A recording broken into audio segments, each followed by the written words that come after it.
Let's kick off. Major news out of the Eels. Mitch Moses has been diagnosed with some back fractures and could be out indefinitely. Is this as serious as it sounds, Hoops? Well, he picked it up in State of Origin. Vonnie, at the moment, Parramatta are saying that it will only be this week against the Canberra Raiders.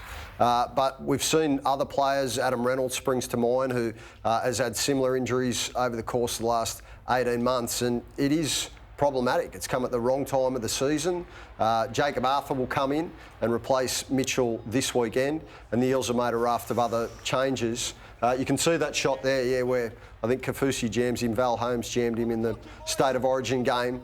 The Blues became aware of it at half-time, and then he's gone for scans over the course of the last week, and it's revealed this. So he played the majority of Game 3 with a fractured back. That's an enormous effort. There's so much that goes on a footy field that we don't know about. There was a lot of criticism, understandably, the fact that Mitch didn't have any runs.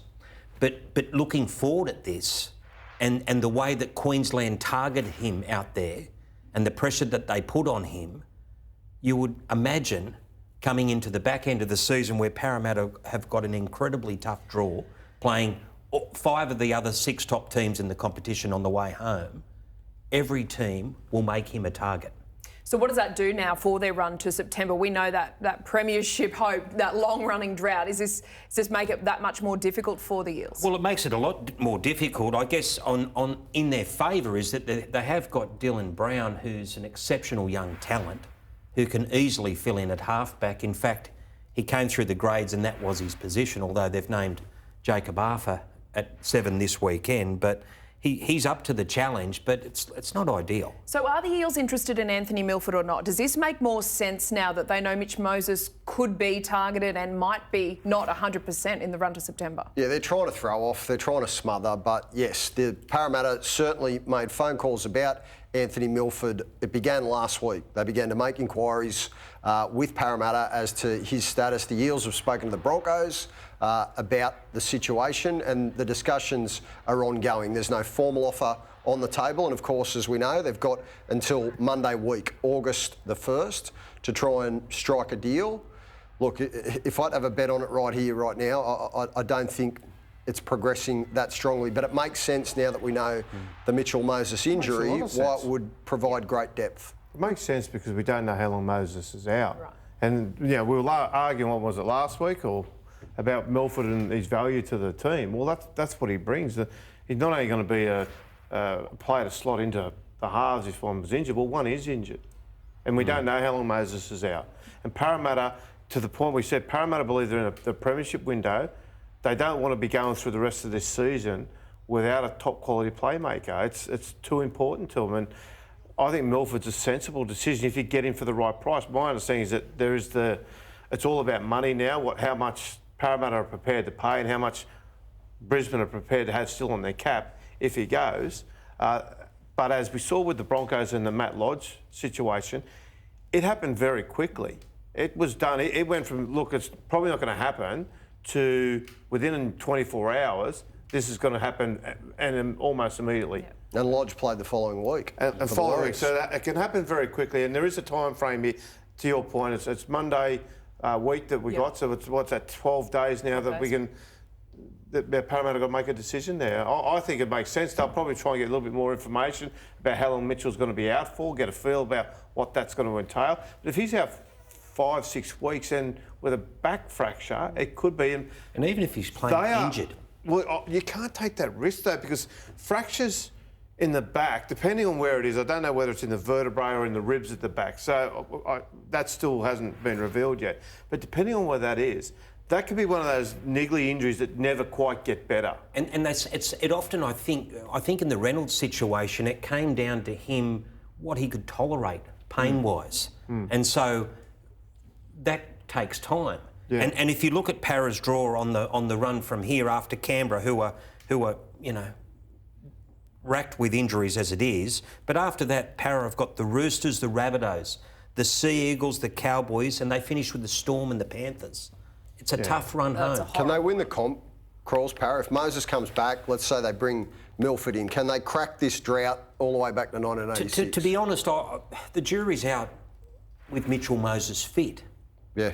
Does it all depend on Mitch? Well, no, I'm not saying it all depends on him. I'm saying the him. jury's out already on whether they can win. Can they match Penrith? Can they match Melbourne? I'm not so sure. They can't win But without him. him, no, they can't. We've seen with Nathan Cleary and without Jerome Luai, Penrith have come back to the pack. And that's Nathan Cleary in that side that was just humming. Yeah. They can be a funny club to the Eels in that sometimes it feels like they're not all on the same page. Like their coach has come out this week, he's trying to throw off Anthony Milford and make out as though he's not that interested in signing him, yet there was definitely discussions But he last wouldn't want to week. put too much hopes. He doesn't want to get Parramatta, the players, the club, to put too much hopes into Milford coming. And the other part he's got to be mindful of, he can't commit publicly to Milford coming until he knows he's coming, because got him over the it's going line. to have a definite impact on the playing group and their mood. And because the minute you bring in someone like Milford, and let's assume Mitchell Moses is healthy and will be back, every half in that 1, 6 and 7, plus the utility role, are all going to be thinking, well, one of us has a chance of missing out here. If Milford catches No, you'd fire, use him as your 14. well, you look, in a perfect world, yes, you do. But Milford's not coming to play just 14. I think in his mind, he thinks if he finds a vein of form, he could easily make 1, That's 6 what you want them or 7. thinking, though. Like That's exactly it. Like you get a squad of 30 players and it's up to the best 17 or starting 13 to earn their keep. I couldn't see Milford, though, replacing Clint Gutherson, Dylan Brown or Mitchell Moses when they're all fit. No, I can see him playing a Gutherson- 14 role. If Moses is potentially out for a week or 2 or 3 or 4, Brilliant backup. or he gets it again, Milford, as you said last night, has gone within a whisker of getting a Clive Churchill medal in the 2015 grand final. He's a terrific player when he's at his best, and he is an X factor. And that's Yeah. exactly what Gutherson said last night, was that, yes, we would take Anthony Milford in a heartbeat. He's been to the biggest stage. He would be a wonderful addition should it all unfold. Just when we're about to launch a missing persons report for Blake Ferguson, he's turned up in the teams this week. 6 weeks we haven't seen him. He hasn't gone around since May. What's happened to the Fergalicious? The Fergusaurus is back on. Look, he was dropped based on some defensive decisions we were told at the time that Blake was making. If you remember, the Eels have had a lot of problems down that right edge. Wanga Blake was also positioned over on that side of the field at that stage of the season. There was a bit of talk that Fergo didn't take his dropping too kindly. I think he might have had some pretty stern words with the coach about it, expressed some strong views, and we see him back again this week, so he gets another opportunity. There's also a bit of a problem, I think, with Wonga Blake too, between the pair of them. Right, communication-wise? They didn't speak, so... Right. So, yeah. Well, Certainly paid the price but in the fair dinkum stakes, up until a couple of ordinary games, he'd had a pretty fair year, and it just seemed strange, as you say, something's happened, because he's gone for a long spell. He was in the Origin frame until they went with Brian Toto. If they didn't go with Toto, then Fergo was absolutely in the frame to win selection for the Blues. So, yeah, look, there's been a few different theories about what actually happened inside the dressing room, but Fergo's back this week, so we'll see what he can bring.